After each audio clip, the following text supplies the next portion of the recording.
Hello, hello, hello. Magandang araw. Welcome to my channel. Ako nga pala si Mystico Moreno, or in short, mismo. At dito sa aking channel, we will manifest love and light sa inyong Tagalog love reading. Ngayon na mismo.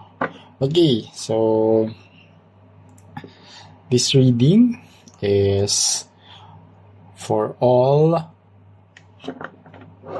Earth signs, Taurus, Virgo, and Capricorn. Ayan. So, tingnan natin kung ano yung masasagap kong energy from the Earth signs. And, as promised, dun sa huli kong video, na mamimigay ako ng free personal and private love readings sa inyong aking mga subscribers. Yan. So, how to join? Okay, all you have to do is, of course, subscribe sa channel ko. And then, comment below, like this video. Comment below your sign. Okay. Taurus, Virgo, Capricorn. And paano nag-resonate yung reading sa inyo. Okay, so I'll be picking two lucky subscribers na bibigyan ko ng free personal and private love reading. So, basically, versus this na general and collective love reading, mas nakatune in siya sa energy ninyo. Okay, so bubunot ako ng dalawang cards. 6 cards. Isang pair. So, isang card from here, isang card from the other deck for the recent past, and then isang pair ulit for the present, and isang pair sa near future. Okay? And let's see. And as I always remind in this channel, this is a collective and general love reading. Okay? So it may or may not resonate with everyone. Take whatever resonates, leave the rest behind. Kapag hindi talaga huwag pilitin, abangan nyo na lang may susunod ko pang ipopost, or panoorin nyo yung mga na-post ko na, baka isa doon ay mag-resonate din sa inyo. Dahil ang tarot and oracle readings naman talaga ay timeless. Better yet, yun, mag-book kayo ng personal and private reading. Nasa description box lang naman yung email address ko. So, ayun. Sa mabubunot ko, he'll have that free reading. Okay? So, let's start. So, I'll take the 6th card dahil June pa rin naman ngayon. Oops. So, first card. 5 of coins. So, in the recent past, there's a loss.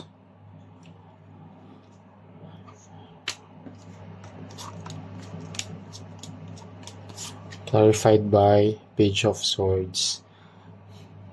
Okay, so I can see here that the Page of Swords energy kasi is an energy of like it's a spark in the curiosity. Okay, meron din energy kasi si Page of Swords na yung immature pang pag-iisip. Okay, so I can see here that there was loss dun sa affection in the recent past between you and your person. Okay, and it led to no contact situation as well. That's what I can sense. Pwede rin talagang magkasama pa rin kayo pero emotionally detached na kayo sa isa't isa. Okay? And here with at gusto nyong, sa end mo, gusto mong malaman bakit. Okay? That's what you're really curious about. Anong nangyari? Bakit? Na-feel ko dito parang bigla na lang din na nawala yung amor ninyo sa isa't isa. So, may nag-trigger sa how both of you connect. Okay, so yung trigger na yun led to something unhealthy, something chaotic, a lot of issues. Okay, kaya nagkaroon ng hindi pagkakaunawaan between the two of you. Okay? So, and meron kasi sa inyo na parang hindi kayang express yung sarili niya. So, kinikimkim na lang lahat kapag may issue, parang sinasabi, hindi okay lang, pero deep inside, and sa totoo, sobrang ang dami ng resentment sa relationship, ang dami ng grudges pala. Okay, so ayun. Yeah, it's in the recent past naman, so tapos na rin naman na siya. Pero alamin natin how it affected the present moment or this energy. Present energy, okay, 6 of Wands.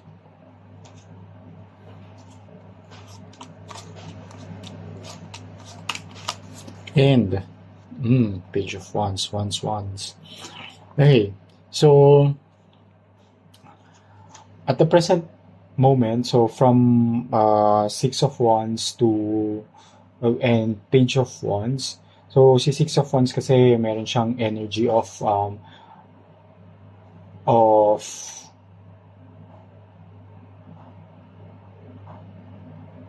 supporting each other. I can sense na whatever yung mga issues ninyo in the past, either one of you initiated na pag-usapan at ayusin siya. Kasi nakikita ko dito with the 6 of Wands leading to the Page of Wands, there's a fresh start. Parang binigyan nyo pa ng isang chance ang bawat isa, ng isa pang chance ang bawat isa at yung relasyon. And you had bali parang may teamwork na nangyari kasi. Yung alam niyo yung parang hindi lang isa yung kahit isa sa inyo yung nag-initiate na tara pag-usapan nga natin to. Okay lang din naman dun sa isang sa other party. Meaning hindi naman din na parang gusto ng isa tapos ayaw ng isa. Pareho niyo rin naman gusto na magkaayos kasi nga in the recent past there's this curiosity, anong nangyari? Bakit tayo nag-end up sa ganito? Okay, bakit there's detachment, there's loss of affection, pero deep inside, gusto at mahal nyo pa rin naman yung isa't isa. Kaya sa present moment, you both did your best to work things out, and I can see here na may pagkakaayos na nangyari, another chance, a fresh start ulit between you and your person. And with the 601 energy is is isang energy din ni 601 aside from teamwork and supporting each other is recognizing each other's mistakes and contribution sa nangyaring issue. Okay, at least may maturity and accountable kayo sa mga actions ninyo. So, kaya naging victorious din ang result nitong intention na ayusin ang relasyon. So, tingnan natin ang near future. 4 of Cups. Okay. And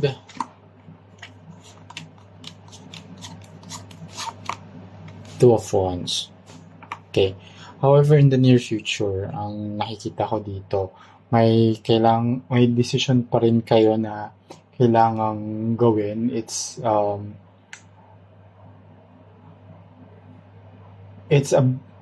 hindi siya sobrang laking decision, pero it's parang naka-anchor siya kasi sa anong gusto niyo talagang mangyari sa relationship in the future. Ano yung mga goals niyo ba? Parang itong decision na to is with the four of cups energy showing up here kasi.